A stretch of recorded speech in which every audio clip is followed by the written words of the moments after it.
Basa bro, basa basa.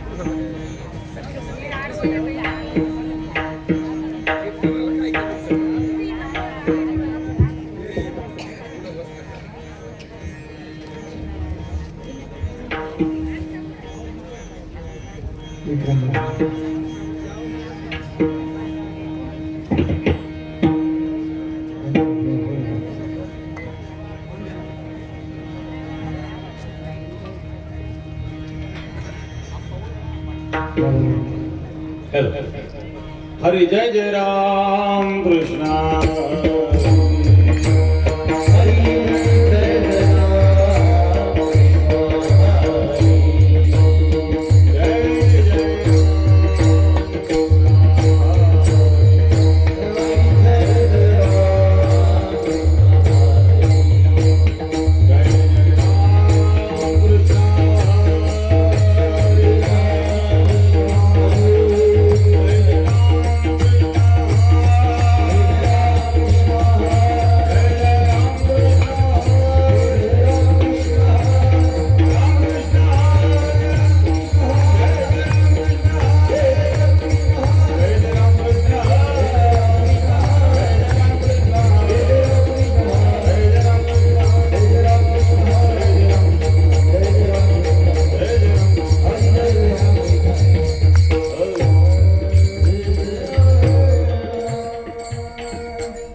थोडा बेस बेस बेस हॅलो हॅलो हॅलो नको नको मना गुंतो माया जानिया नको नको मना गुंतो माया जानिया नको नको मना गुंतो माया नको नको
नको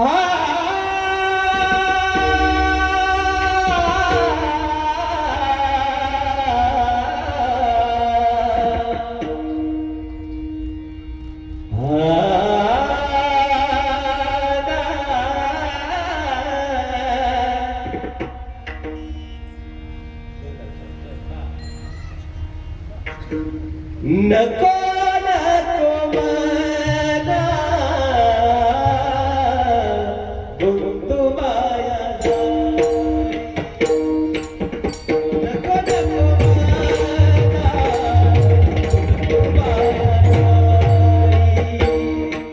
नको नको मला गुंतू माया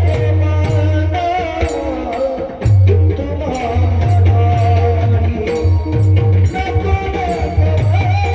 मला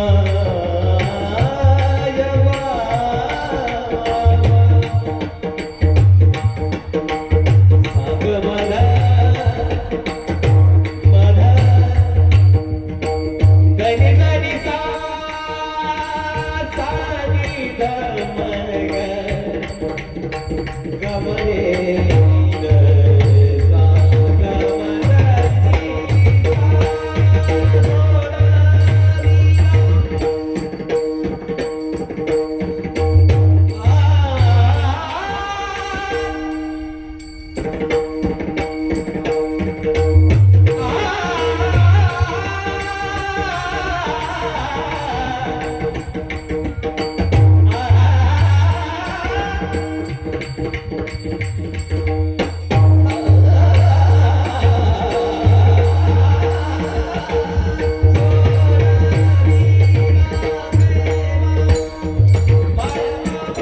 माळाला जवळ ग्रास सावया घेन घेन काळाची हेवडी पडेल जेव्हा सोडविना तेव्हा माय सोडविना राजा देशीचा चौधरी आणि कसोयरी भले भले काळाची हेवडी पडेल जेव्हा सोडविना तेव्हा तुका म्हणे तू सोडविना कोणी एका चक्रपाणी वाचून काळाची हेवडी पडेल जेव्हा सोडविना तेव्हा माझ्या पांडुरंगा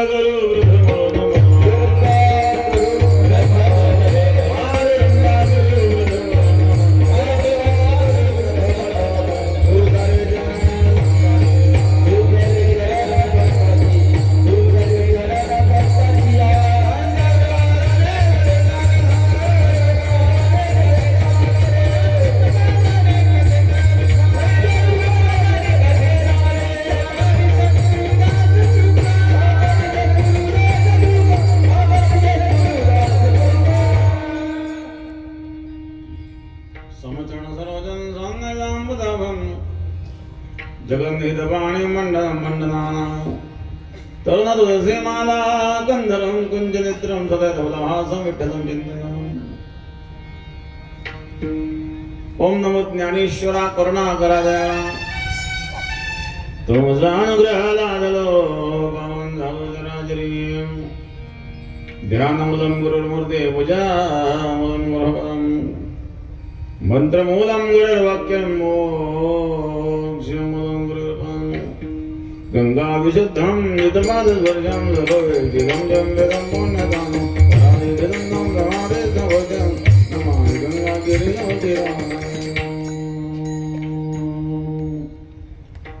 शुचिः शीलः समदक्षः सप्रतापे जितेन्द्रियं तं नारायणगिरिं वन्दे सच्चिदानन्दविग्रहम्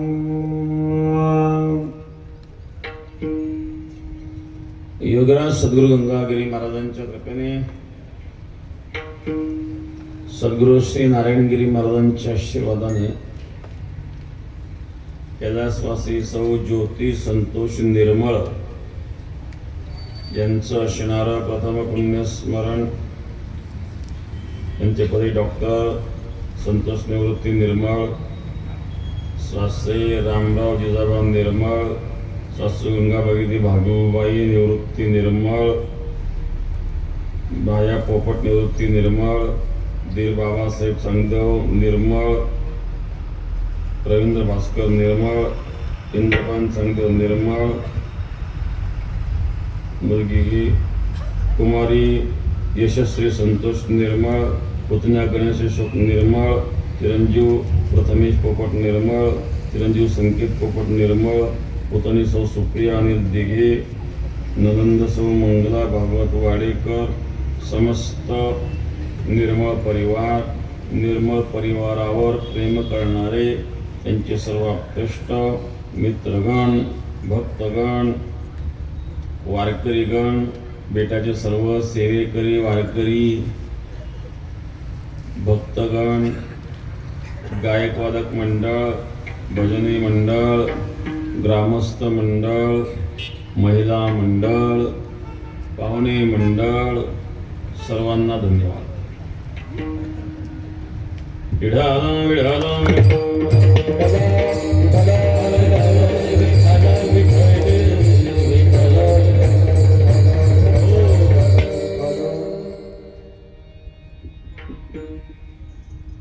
तसा हा सर्व श्रद्धावान परिवार आहे. डॉक्टरची नितांत श्रद्धा बेटावर नुसती श्रद्धाच नाही तर बेटाच्या नेहमी सेवेमध्ये ते असतात. म्हणून बेटाच्या सेवेमध्ये असणारा हा परिवार आहे. बरेच बेटाचे सर्व भौतिक सेवेकरी मंडळी या ठिकाणी आज उपस्थित आहेत. श्राद्धाचं निमित्त आहे. जीवन मृत्यू हा संघर्ष असतो. काहींना लवकर जावं लागतं, काही उशिरा जातात. तेव्हाच फरक आहे. जायचं सगळ्यांनाच आहे. राजस्थानचे एक महात्मा होते. त्यांची प्रेत यात्रा निघाली. परत यात्रा निघाल्यानंतर नेमकं त्यांची प्रतियात्रा निघाली. तिथून एक महिला नवीन विवाह झाले, ती सासरी चालली होती. ती म्हणे या बाबाला काय मरायला आजचाच दिवस सुचला नाही. बाबा उठून बसले. बाबा म्हणले आज तू जा, मी उद्या जाईन.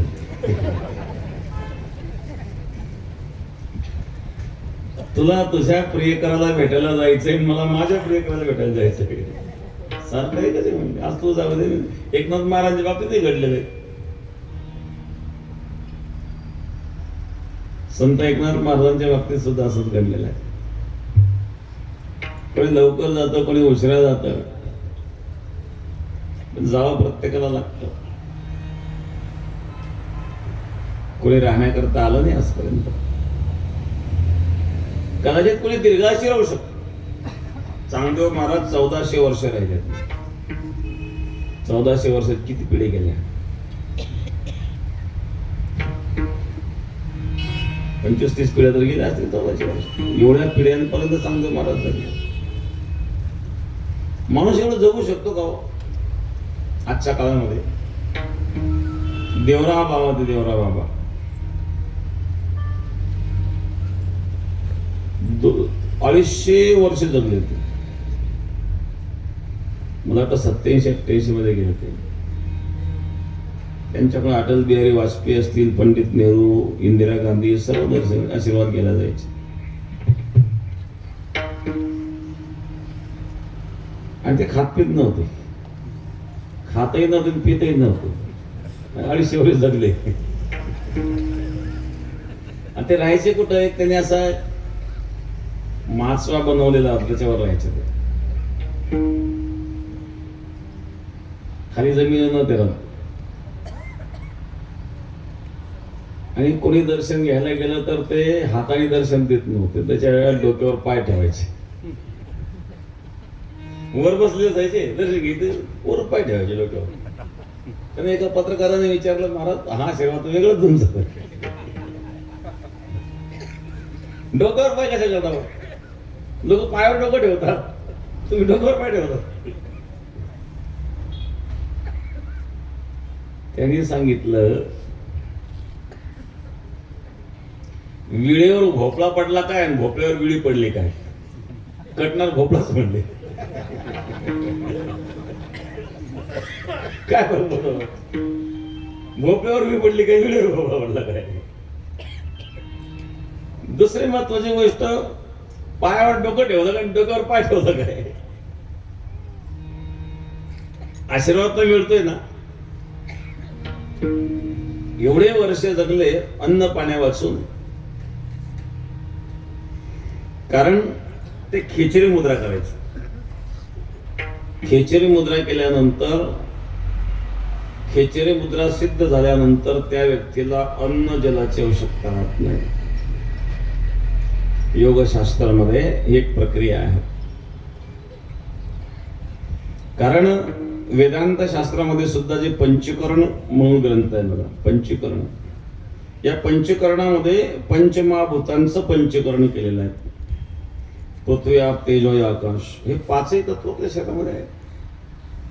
जळ रूपाने पृथ्वी आहेत, द्रव रूपाने जल आहेत, तेज रूपाने अग्नी आहेत, प्राण रूपाने वायू आहेत आणि पोकळीच्या रूपाने आकाश आहेत. हे पाचही तत्व आपल्या शरीरामध्ये असतात. आणि हे पाचही तत्वांना पुष्टी देण्याकरता शरीरामध्ये आहाराची आवश्यकता, जल आहार, श्वास, वायूची आवश्यकता. तर पंचकरण काय सांगतं की प्रत्येक भूतामध्ये, जसं पृथ्वी आहे, पृथ्वीमध्ये अर्धा भाग पृथ्वीचा असतो, राहिलेल्या अर्धा भागामध्ये आकाश, वायू, जल आणि अग्नी असतं. जलामध्ये सुद्धा अर्धा भाग जल आणि अर्ध्या भागामध्ये पृथ्वी, अग्नी, वायू आणि आकाश, हे सगळ्या तत्वांचं मिश्रण असतं. म्हणजे हवेमध्ये सुद्धा पृथ्वी तत्व आहे, हवेमध्ये जल तत्व आहे, हवेमध्ये वायू तत्व आहे, हवेमध्ये अग्नी तत्व आहे, हवेमध्ये आकाश तत्व आहे. मग आपण श्वासाद्वारे सुद्धा हे सगळे पदार्थ घेऊ शकतो. उदाहरणार्थ, पिंपळाचं झाड आहे, वडाचं झाड आहे, पिंपळाचं झाड कुठंतरी कॉन्क्रीटवर उगवतं. जिथं कॉन्क्रीट आहे, भिंत आहे, तिथं पाणी नाहीये, तिथं माती पण नाहीये. ज्या कॉन्क्रीटवर पिंपळाचं झाड उगवलं, कॉन्क्रीटच्या भिंतीवर, तिथं माती कुठे हो? माती नाही, पाणी नाही. लोक शेतीला पाणी भरून भरून बेजार झाले तरी पिकं जातात एका पाणी वाचून. पण शेतीला पाणी भरून एका पाणी वाचून पिकं जातात, त्या पिंपळाच्या झाडाला पाण्याचा पत्ता आहे का? बरं लोक खतं टाकतात, एकरी 4-4, 5-5 गुन्हे टाकतात, तरी पाहिजे त्यावरच मिळत नाही. त्या पिंपळाला मातीही नाही, तिथं खतही नाही, पाणीही नाही, ते आलं कसं काय?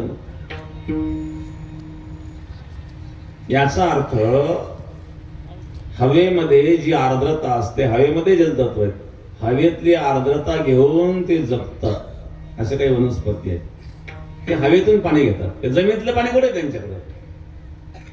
हवेतून पाणी घेतात, हवेतून अन्नही घेतात. मग हवेतून अन्न पाणी घेऊन जर पिंपळासारखी वनस्पती शेकडो वर्ष जगू शकते, तर माणूस का नाही जगू शकणार? निसर्गाशी समतोल राखण्याची क्षमता त्याच्या शरीरात निर्माण व्हावी लागते. आयुष्याच्या बाबतीमध्ये जर विचार केला तर आयुष्य सुद्धा वाढवण्याच्या काही प्रक्रिया मी सांगितलं तसं केशरी मुद्रेसारख्या. जामवंत होते, जामवंत रामाच्या काळामध्ये जामवंतजी होते ना. जे जामवंतजी रामाच्या काळामध्ये होते तेच जामवंतजी कृष्णाच्या काळात सुद्धा होते. कृष्णाच्या अष्टपट्टारांपैकी एक आहे जामवंती, ही जामवंताची मुलगी आहे. आता जामवंत रामाच्या काळात, रामाचा काळ आणि कृष्णाचा काळ किती फरक आहे? कृत, त्रेता, द्वापर, कली 4 युग आहेत. आता एक युग कलियुग आहे 4,32,000 वर्षाचं. द्वापर युग आहे 8,64,000 वर्ष. आता द्वापार युगाच्या शेवटी भगवान कृष्णाचा अवतार झाला, त्रेतायुगाच्या शेवटी रामाचा अवतार झाला. मग त्रेतायुग ते द्वापार युग जरी 8,64,000 वर्षाचा विचार केला, म्हणजे 8 लाख वर्षाचा काळ गेला. मग 8 लाख वर्षानंतर ते जिवंत. रामाचा काळ आणि कृष्णाचा काळ 8 लाख वर्षाचा संबंध आहे. एक युगानंतर त्रेतायुगात राम झाले, द्वापर युगात कृष्ण झाले. कलियुग सुरू होऊन 500-500 वर्ष झाले, 5,000 वर्ष झाले. मला वाटतं 5,100 असे काहीतरी झाले. मी एवढे वर्ष मनुष्य जगू शकतो का? जामवंताची कथा आलेली.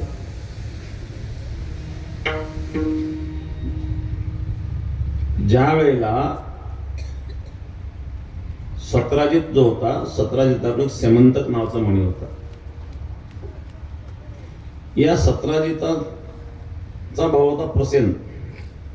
तो प्रसेन एकदा तो सेमंतक मणी घेऊन जंगलात शिकारीला गेला. हा दिव्य मणी होता. तो दररोज 36,000 तोळे सोनं होता. आजच्या मार्केटच्या हिशोबाने काय पैसे झाले होते.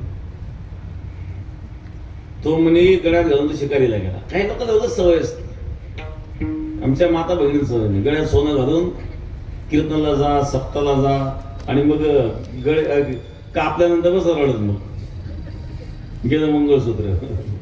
लोकांना दाखवायची काय गरज आहे? सवय ते माणसाला दाखवायची. प्रवृत्तीच आहे. लहान पोरग शाळेत जरी गेलं ना, शेजारी पेन ना, बघ तुझ्याकडे का माझ्या पप्पाने घेतला, सवयच असते दाखवायची.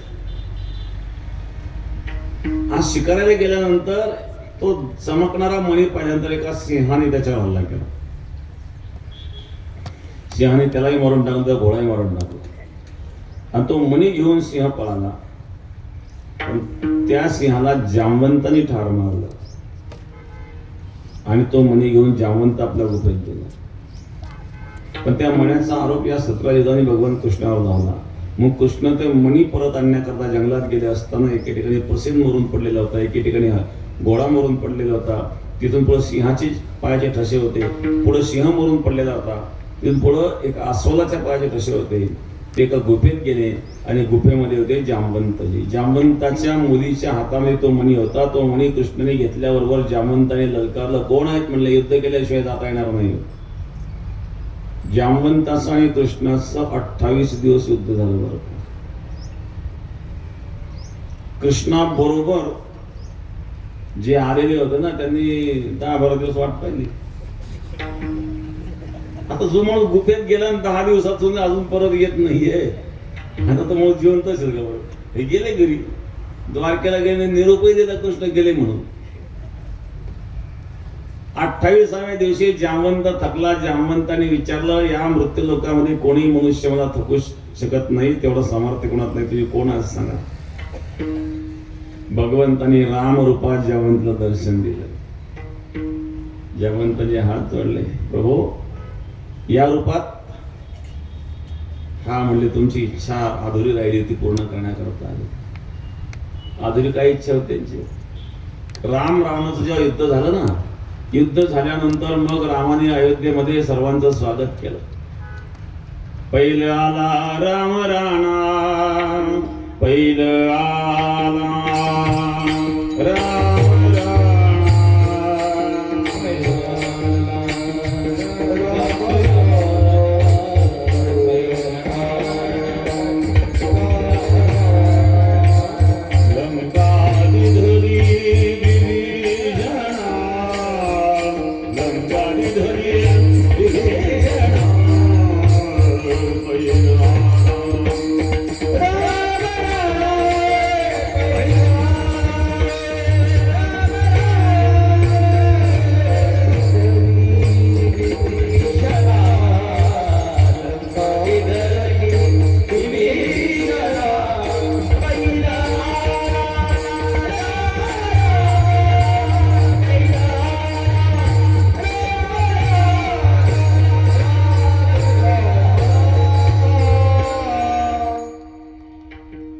पहिला आला राम राणा लंकारी धरे विभीषण. सगळ्यांचं स्वागत केलं, सगळे खुश. पण जामवंती जरा नाराज होते बरं का. रामाने जामवंतजींना विचारलं, दादा तुम्ही नाराज का बरं? काय करा म्हणले, युद्धामध्ये सगळेजण पराक्रम सांगतात, ज्याच्या त्याचा आम्हाला संधीच मिळाली नाही पराक्रम करायला. मी जर निघलो ना बाकी, दादा तुम्ही थांबा, आम्ही आहे ना अजून, त्याच्यामुळे मला संधीच मिळाली नाही म्हणून जरा खंत वाटते. नाही मिळाले ठीक आहे म्हणले, बाकी काय इच्छा आहे? आता इच्छा आहे पण काय सांगू मला, मग काय ते पूर्ण होणार नाही. मग बसलो, सांगा. आता रावणाला तर काही मी मारू शकलो नाही, पण रावणाला ज्याने मारलं त्याच्याशी 2-2 हात करायची इच्छा म्हणजे. भगवान रामचंद्र प्रभू म्हणले, एकच काय जमणार नाही म्हणता गपचूप बसलो म्हणजे.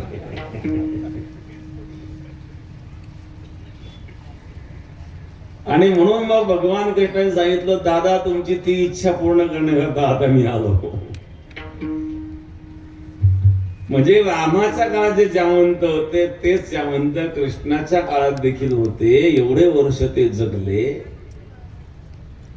अशा प्रकारे अनेक वर्ष जगण्याचं सुद्धा एक रहस्य आहे. आजच्या काळात चांगदेव महाराजांचं उदाहरण आहे. 1400 वर्ष चांगदेव महाराज जगले. कारण आत्मा तर अमर असतो. मग शरीर नाशवान असणार, या शरीरामध्ये वृद्ध अवस्था निर्माण होणारे जे तत्व आहे ते नष्ट केले तर ते टिकाऊ करता येऊ शकतं. त्याच्या काही प्रक्रिया असतात. त्या प्रक्रिया ज्याला जमल्या तो अनेक वर्ष जगू शकतो. पण तेवढे वर्ष जगला तरी एक दिवस त्याला पण जावंच लागणार आहे. लोमहर्षी ऋषी होते, ध्यानाला बसले, डोक्यावर चटई घेऊन. एक महात्मा भेटले, महाराज ही चटई डोक्यावर का घेते तुम्ही? कसं आहे, ऊन तापतं म्हणले, कधी कधी पाऊस येतो, सुरक्षा म्हणून घेतली डोक्यावर चटई. मग तुम्हाला उन्हापासून आणि पावसापासून जर सुरक्षा हवी होती तर मग एखादी झोपडी का नाही बांधली म्हणे तुम्ही? झोपडी बांधण्यामध्ये वेळ कशाला बाळगायचा? हे मनुष्य शरीर एवढं महत्वाचं, एक एक क्षण महत्वाचा, आणि झोपडी बांधण्यामध्ये वेळ घालायचा कशाला? बरं, आपलं आयुष्य तरी किती, त्याच्यामध्ये झोपडीत वेळ घालायचा. आता यांचं आयुष्य किती?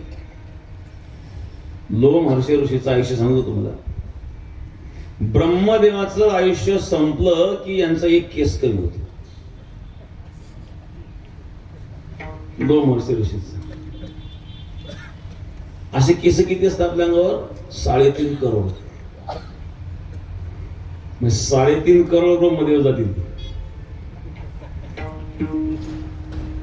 केस 3.5 करोड असतात बरं का. एक माणूस म्हणला कसं काय मला काय काही मोकळं पटांगण त्याचे काही भरतील. हे जे प्रमाण सांगितलं हे गळती झाल्याचं प्रमाण नाहीये, हे निरोगी माणसाचं प्रमाण सांगितलं, त्याची गळती झालेली नाही. त्याचं म्हणजे एखादं जास्त भरले तर. एकदा अकबराने प्रश्न विचारला, आपल्या राज्यात कावळी किती?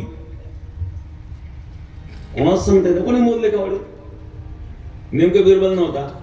अकबर म्हणलं बिरबल असतात आज उत्तर देत असतं. 2-3 दिवसानंतर बिरबल आला. बिरबल आल्यानंतर पुन्हा प्रश्न विचारला, आपल्या देशात कावळी किती? बिरबलने सांगितलं 85,775. म्हणजे कसं काय? मोजून पहा. कमी भरले तर जेवढे कमी भरले तेवढे बाहेर पाहुणे गेले. जास्त भरले तर जेवढे जास्त भरले तेवढे बाहेरून पाहुणे आले. हिशोब क्लिअर नाही. त्याला बुद्धी लागते ना डोकं लावायला. तसं मी तुम्हाला सांगितलं 3.5 करोड केस आहेत. जास्त भरले तर एक्स्ट्रा उगवले, कमी भरले तर गलती झाली. पण 3.5 करोड केस आपल्या शरीरावर असतात असं वर्णन पाहायला मिळतं. ब्रह्मदेवाचं आयुष्य किती? कृत, त्रेता, द्वापार, कली या 4 युगांचं एक चतुर्युग असतं. हे एक चतुर्युग आहे 43,20,000 वर्षाचं. 4 युग मिळून वर्ष होतात 43,20,000 वर्ष. 43,20,000 वर्षाचं एक चतुर्युग. असे 1000 चतुर्युग जेव्हा जातात तेव्हा ब्रह्मदेवाचा एक दिवस होतो, तेवढीच रात्र. असं 100 वर्षाचं आयुष्य ब्रह्मदेवाचं आयुष्य किती झालं? आणि त्या ब्रह्मदेवाचं आयुष्य संपल्यानंतर त्यांचा एक केस कमी होतो. त्यांचं आयुष्य किती आहे? तर त्यांनी सांगितलं 1 दिवस मला सुद्धा मरावंच लागत आहे. एवढं जरी आयुष्य असलं मग ठीक आहे, कोणी लवकर जातं, कोणी उशिरा जातं, पण जावं प्रत्येकाला लागतं, कारण हा मृत्यू लोक आहे. आणि म्हणून त्याकरता संत सावध करतात. पहिल्यांदा तुकोबारांनी सावध केलं मनाला, रे मन मूर्ख कबतक जगमी, जीवन व्यर्थ गमाये. रे मन मूर्ख कबतक जगमी, जीवन व्यर्थ गमाये.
निरर्थक चिंतन करणं मनाचा स्वभाव आहे.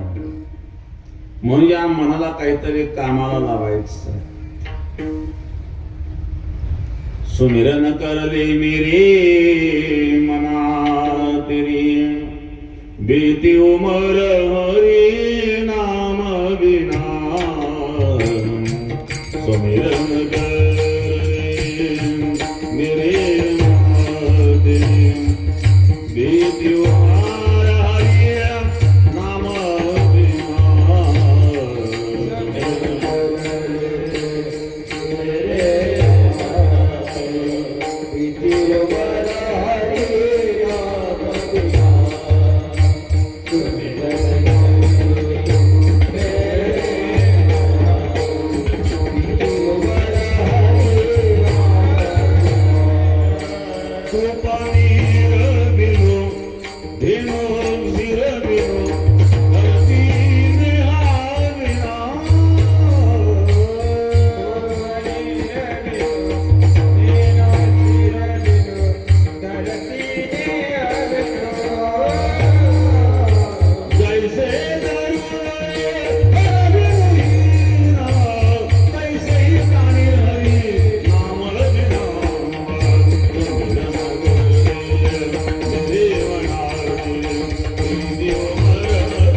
पनीर बिनु बेनो क्षीरा बिनु धरती में हाजिना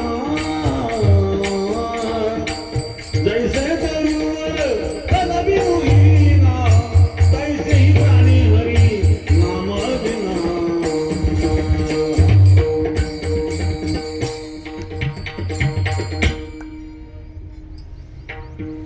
पाणी नसेल त्या विहिरीला महत्व नाही खूप निर्विनो दूध नसलेल्या गायीला महत्व नाही देणू क्षीरविनो फल नसलेल्या वृक्षाला महत्व नाही जैसे तरोरा फल बिनविना त्याप्रमाणे भगवत चिंतन ज्याच्या जीवनात नसेल त्याच्या जीवनाला महत्व नाही तैसेही प्राणी हरी नाम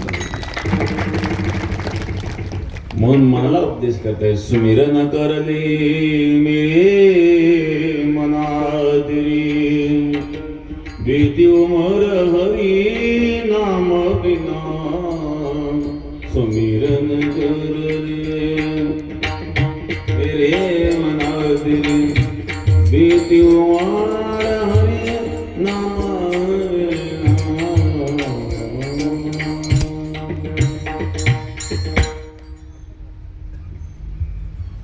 अरे मना नको रे मना नको नको इकडं तिकडं हिंडू मनाचा स्वभाव आहे कुठंही हिंडत ते कीर्तनात शरीर घेऊन बसलं पण मन घरी जाऊन येतं दाराची कळी लावली का कोण असतं कोणी चपला नेतं का काय कोण असतं चपला काही जाऊन येत एक पांडुरंगाच्या दर्शनाला गेला मंदिरात पांडुरंगाच्या पायावर डोकं ठेवलं तुम्ही व माताचे पिता तुम्ही व बंधूचे सगळं तुम्ही व तुम्ही विद्याधरण तुम्ही व तेवढ्या चपलाची आठवण झाली की चपलाला पाहतो चपलाला पण म्हणजे तुम्ही व सर्व मम देव देव बघा याची भक्ती हा मनाचा स्वभाव आहे या मनाला कुठं लावायचंय भगवत चिंतनाकडे लावायचंय इकडं तिकडं लावलं तर निरर्थक वेळ वाया जातो म्हणून तो काय सांगणार रे मना नको या मायेच्या जाळ्यात अडकू समोर काळ ग्रासना करता आलेला आहे प्रथम चरणामध्ये नको नको मना गुंतू माया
रघुमाई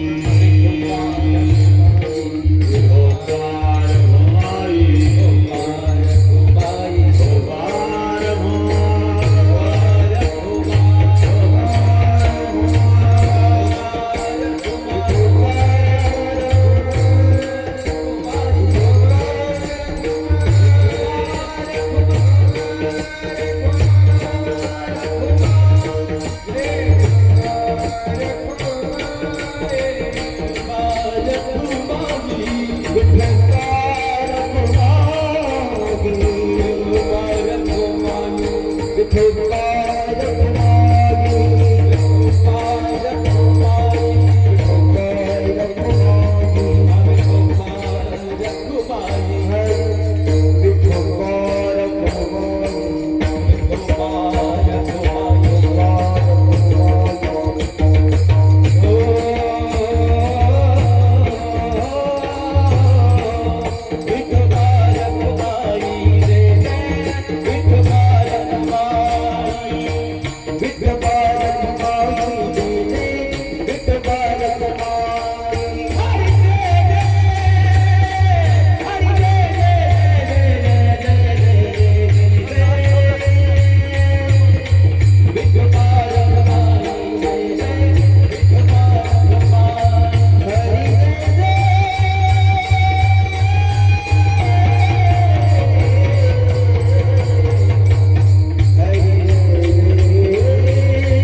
और सिस्टी पालन करीत जा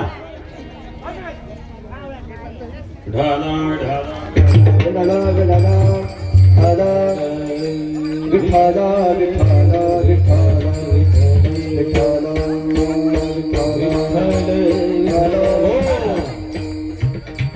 नको नको मना गुंतो माया जाळी काला जवळी ग्रासा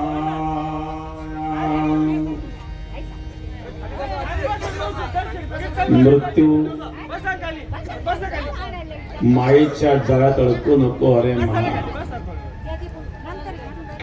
मनाचा स्वभाव आहे मनोधावती सर्वत्र मदन्मत्त गजेंद्रवत उन्मत्त झालेल्या गजेंद्राप्रमाणे धावणारं मन आहे म्हणून महाराज सावध करतात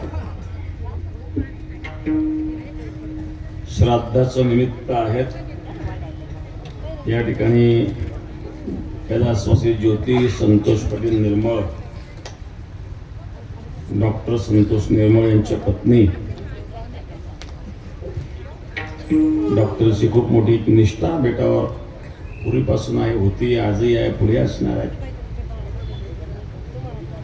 श्रद्धावान असणारा परिवार आहे त्यामुळे या कार्यक्रमाला यावं लागलं तसा वार्षिक काल आहे आम्हाला शिवराईला. त्याच्यानंतर गोवर्धनला आहे. त्यामुळं मी जास्त लांबवणार नाही. पुढचाही कार्यक्रम वार्षिक कार्यक्रम आहेत. आपला कार्यक्रम म्हणजे अचानक आहेत, कारण श्राद्ध हे काही ठरवून आलेलं नसतं. आणि म्हणून कमीत कमी वेळेमध्ये आता आपण 10-5 मिनिटांमध्ये आवरून पुढे जाणार आहोत. पुढचाही कार्यक्रम जास्त लेट होता कामा नये. 1 वाजत आलेला आहे. शिवराई हे वैजापूर तालुक्यामध्ये आहे. नको नको म्हणा गंतुमाया जाळी काळाला जोडी ग्रासावया संक्षिप्त चिंतन. काळाला जोडी ग्रासावया मृत्यू आलेला आहे. समोर उभा आहे गळी गळी काळ वाट याची पाय अजून किती आहे अवकाश. 50 उलटले की जरासंध येतो बरं. श्रीमद भागवताच्या दशमस्कंदाच्या 50व्या अध्यायापासून जरासंधाची कथा येते. दशमस्कंद म्हणजे नरदेह 10 इंद्रियांचा. त्याचा 50वा अध्याय म्हणजे 50 ओलांडली की जरासंध येतो. जरा म्हणजे व्याधी, संध म्हणजे संच. अनेक प्रकारच्या व्याधी येतात. मणक्यात चमका, मानेत चमका, गुडघ्यात चमका, नाही का. संसारी माणसं असे चमका निघायला लागतात. महाराज साधू जसं वय होतं साधू चमकायला लागतं. संसारी माणसं चमका निघायला लागतात. दोघा तास फरक आहे.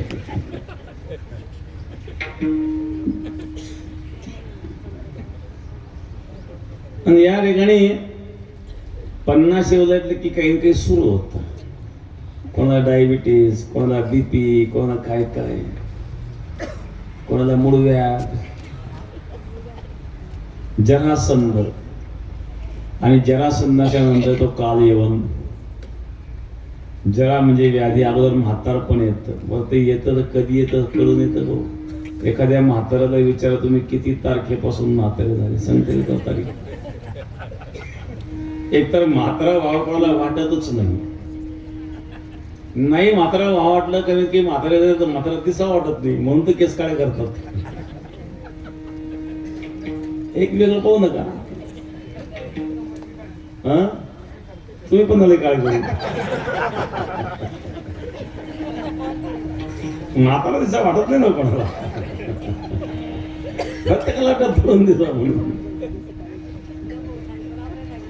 तात्पर्य आता किती वाटलं काही झालं तरी ते म्हातारपण आल्याशिवाय राहत नाही. आणि ते आल्यानंतर ते परत जातही नाही, ते घेऊनच जात. दृग नाही त्याच्या देहाच्या भटक मग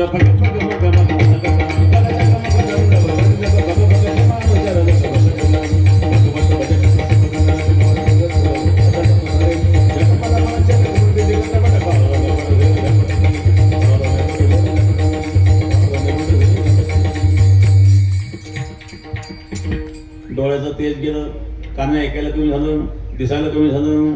मज नाही हात पाय डोळ्या पडले, झापळ करणे बधीर झाले. वाचा बोले बोबळ नाक मुद गळू लागले. लाळ आणि शेंबूड श्वानापरी गती झाली. अवघी करते हाड हाड. दिसायला कमी झालं, ऐकायला कमी झालं. सगळे हाहाळ करतात.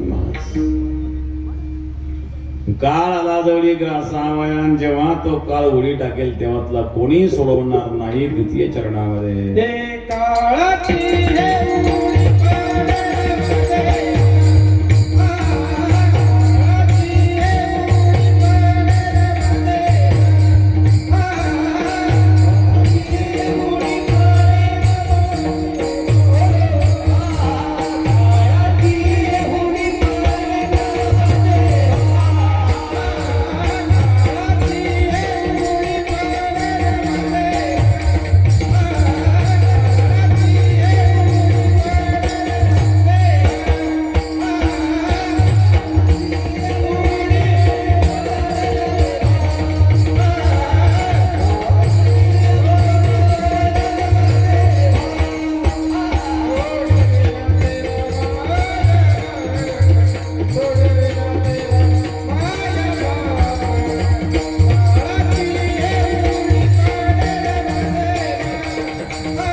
आई बाप एक कामायत नाही देवा. एक मुलगा होता, धार्मिक होता, सात्विक होता, गावाच्या बाहेर आश्रम होता, दररोज आश्रमात जायचं, सेवा करायचं. नंतर लग्न झालं, व्याप वाढला, वेळच मिळाला त्याला आश्रमात यायला. बरेच वर्ष जोडल्यानंतर एक दिवस गेलो दर्शनाला. महाराज म्हणले, अरे इतक्या वर्षानंतर पुरी दररोज यायचा, काय करावं म्हणले महाराज. आता संसार पण जबाबदारी पडली, घरात करता मी आहे, आई आहेत, वडील आहेत, आजी आहेत, पत्नी आहेत, एवढं सगळं सांभाळायचं, त्यामुळे वेळ मिळत नाही. अरे बाबा, संसारात चालूच असतं, याचा अर्थ परमार्थ सोडून द्यायचा असं नसतं. एवढं त्यांचं प्रेम आहे म्हणल्या, त्यांना कसं काय सोडून द्या. जन हे सुखाचे दिल्या घेतल्याचे अंतकाळीचे नाही कोण. संसारामध्ये प्रेमाचा दिखावा करत लोक, खरं प्रेम नसतं. महाराज तुम्ही म्हणताय बरोबर आहे, पण माझं तसं नाही आहे. माझी पत्नी तर माझ्याशिवाय जेवण सुद्धा करीत नाही. तुला काय माहिती, तू ड्युटीवर गेली ते काय काय करून खाते.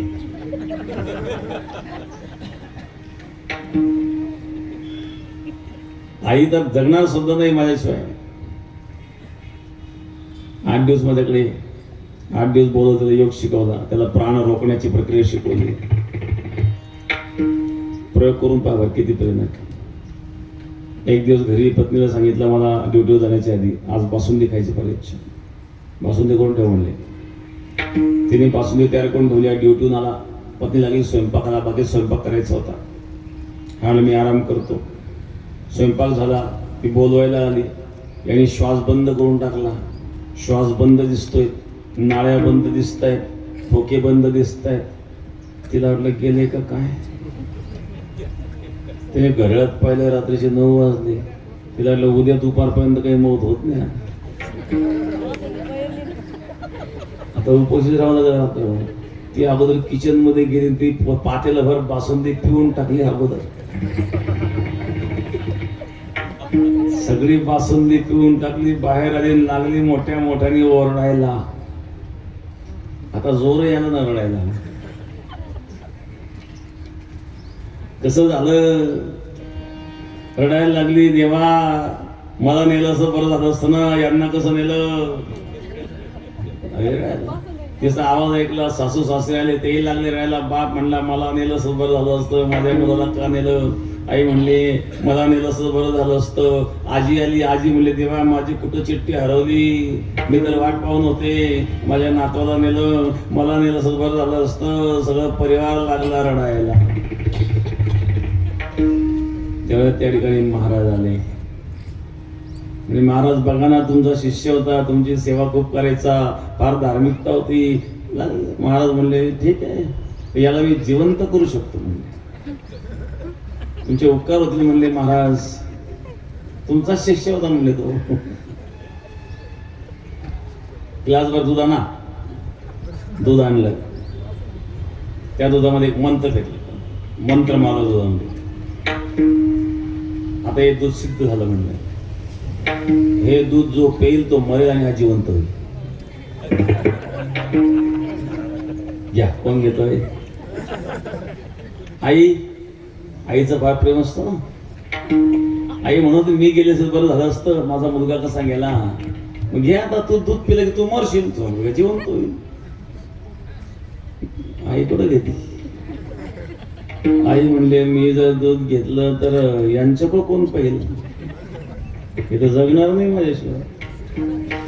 बापाला सांगितलं, तुम्ही या, मी घेतलं की हिरणकी होईल,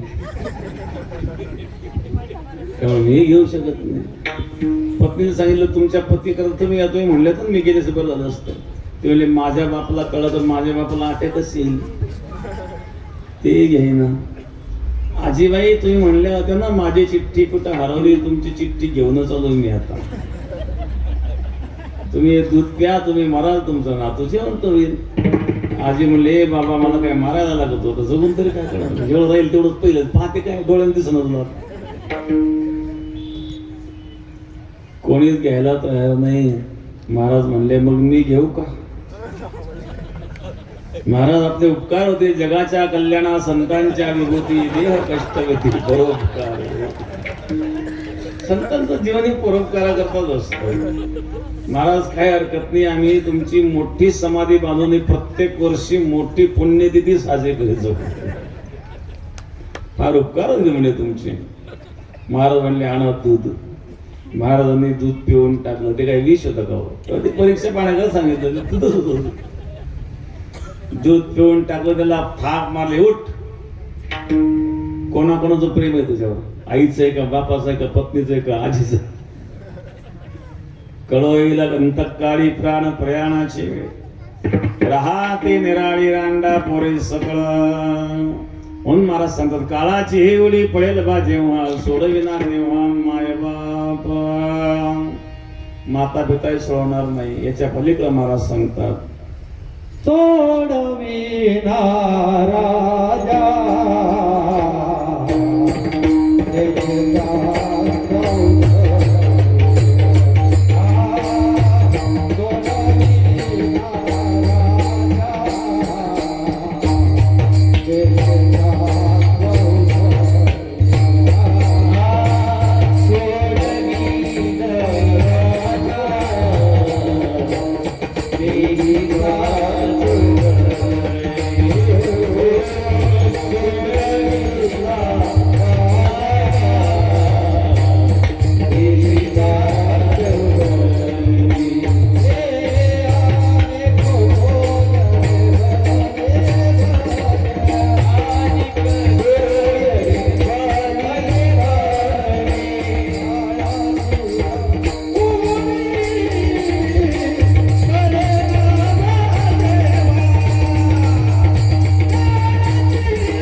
चौधरी आणि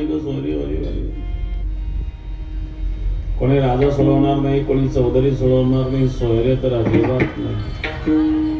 सोयरे फक्त सोयीचेच असतात. 10,000 रुपयाची मागणी केली तर नाही दिली तर रुसून बसतो. अशाला भगवंताची आठवण झाल्याशिवाय राहत नाही. महाराज सांगतात त्या परमात्म्याशिवाय कोणी सोडवणार नाही. शेवटच्या चरणामध्ये तुका म्हणे तुझ सोडविना कोणी, तुका म्हणे तुझ सोडविना कोणी, तुका म्हणे तुझ सोडविना कोणी, तुका म्हणे तुझ सोडविना कोणी. तुका चक्रपाणी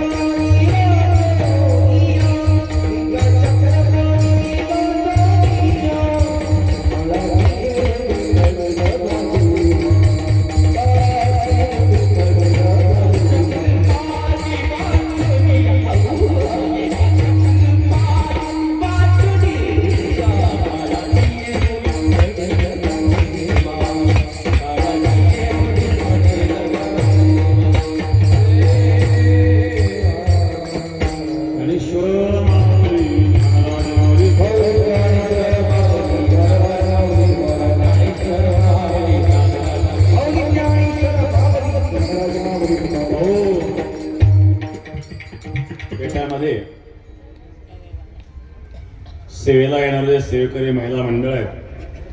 कैलासवासी सौ ज्योती संतोष पटेल निर्मळ, डॉक्टर संतोष निर्मळ यांच्या पत्नी यांचं वर्ष श्राद्धाच्या निमित्ताने कीर्तन सेवा आहेत. आणि डॉक्टरांच्या वतीनं सेवेकरी ज्या महिला आहेत 13 तारखेला येणारं सेवेकरी महिला मंडळ त्यांच्याकरता या ठिकाणी डॉक्टरांच्या वतीनं सतरंजी आहेत. ह्या सेवेकरी महिला बरं का, बाकी कोणी उठू नका, बाकी नको उठू, फक्त सेवेकरी महिला उठतील. कोणी यायचं नाही, सेवेकरी महिला येतील फक्त.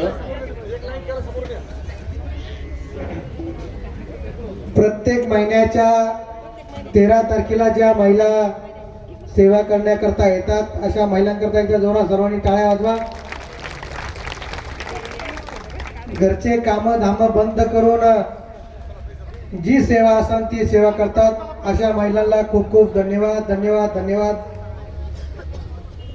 पुरुषांना नाही वेळ मिळत पण ती वेळ महिला मंडळ भरून काढतात, त्याबद्दल परत एकदा महिलांना खूप खूप धन्यवाद. फक्त सेवेकरी महिला चादरीचा स्वीकार करतील, बाकीच्यांनी कोणी उठू नका. आणि महिला मंडळ गाडी ने आण करण्याची जबाबदारी महिलांची. कोणाची गाडी आहे? हा, नंदू निर्माण का गणेश का? गणेश भाऊ निर्मळ ही महिलांची ने-आण करण्याची जबाबदारी असते. मी गणेश भाऊला विनंती करतो, त्यांनी महाराजांच्या हातून श्रीफळ घेऊन जाते, चादर घेऊन जायची, छत्रांची घेऊन जायची. अनिल भाऊ निर्मळ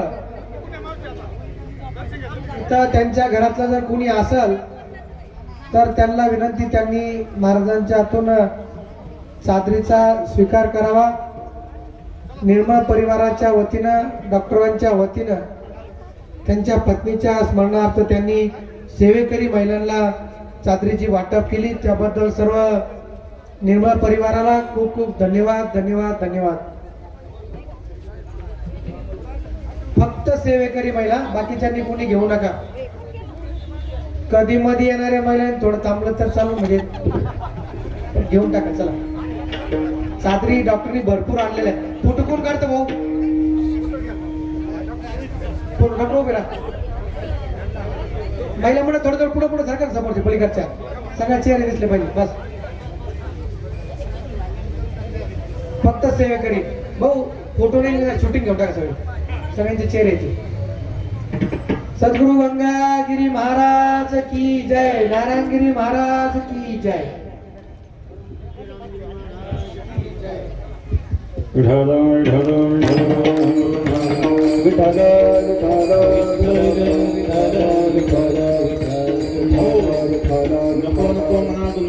गाडी काळ लाजवली ग्रासावया काळाची हेवली पडेल जेव्हा सोडविना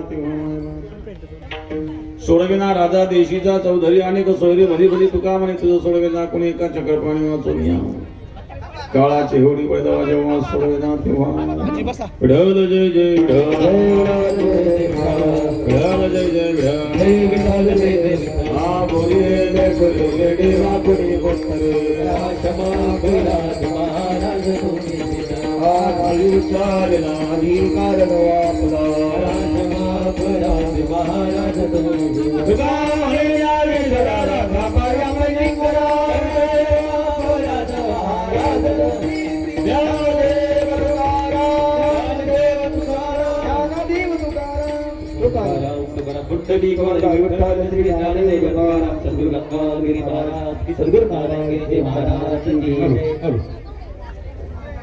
सर्वांना विनंती आहे, कृपया जेवणासाठी पंक्ती धरून घ्यायची आहे. महाराज इथंच आहेत, सर्वांना दर्शन मिळेल. थोडं सावकाश, फक्त गर्दी करू नका. आमच्या काकू हो हो हो हो लुटू नका महाराज, लुटू नका. माऊली सगळे लुटू नका.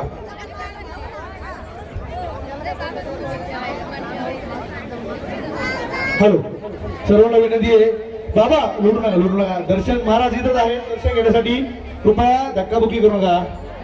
विनंती आहे, लगेचच जेवायला पंक्ती धरून घ्यायच्या आहेत. आमच्या काकू सौ ज्योतिताई संतोष निर्मळ यांच्या स्मरणार्थ हनुमान मारुतीचे मंदिराचे जे बांधकाम चालू आहे, त्या मंदिराकरिता महादेवाची पिंडीला फुलाची पाकळी म्हणून संतोष भाऊ निर्मळ यांनी देऊ केले आहे. खूप खूप धन्यवाद आणि त्यांचे आभार.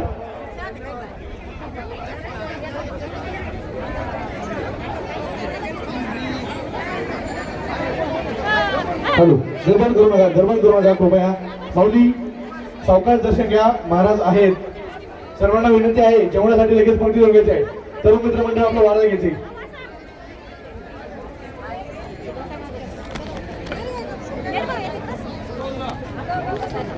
सौ ज्योती संतोष पाटील निर्मळ यांच्या प्रथम पुण्य स्मरणानिमित्त आज आपले सर्वांचे गुरुवर्य धर्मरक्षक गुरुवर्य महंत रामगिरीजी महाराज मठाधिपती गोदावरी सरलापेठ धाम यांनी जे आपलं वाणीतून आपल्याला सर्वांना मंत्रमुग्ध केलं आहे, त्यांचाही खूप खूप धन्यवाद आणि आभार.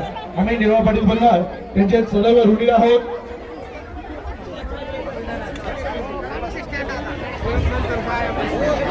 विनंती आहे, महाराज इथं आहे, धक्काबुक्की करू नका कृपया. महिला मंडळ शांततेत दर्शन घ्या. महाराज आहेत, बसलेले आहेत जागेवर. गडबड केल्यानंतर इतरांनाही दर्शन मिळणार नाही.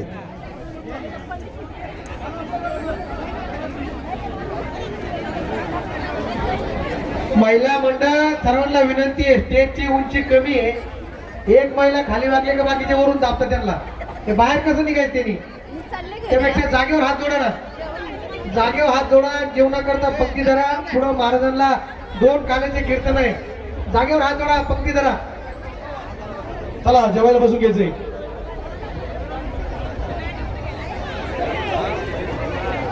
हॅलो हॅलो, एक मिनिट. या ठिकाणी एक चष्मा हरवलेला आहे, कोणाचा असेल कृपा करून घेऊन जा. हा, चालू भाऊ.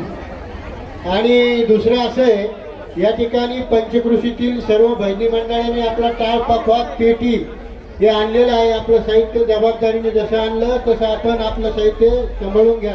पुन्हा डॉक्टर साहेबांकडे तक्रार करू नका, माझं हे गेलं आणि ते गेलं, ती तक्रार कृपा करून चालणार नाही. या ठिकाणी ज्या महिलांच्या चादरी द्यायच्या राहिल्या असेल, घ्यायच्या राहिल्या असेल, त्यांनी कृपा करून यावं आणि डॉक्टर साहेबांकडून आपल्या चादरीचा सत्कार स्वीकार करावा. महिला मंडळाला वाडा घ्यायचंय. श्रावणी दिदी महिला मंडळासाठी वाढायला घ्यायचंय. चला गडबड करू नका, गर्दी करू नका इथे. चला चला.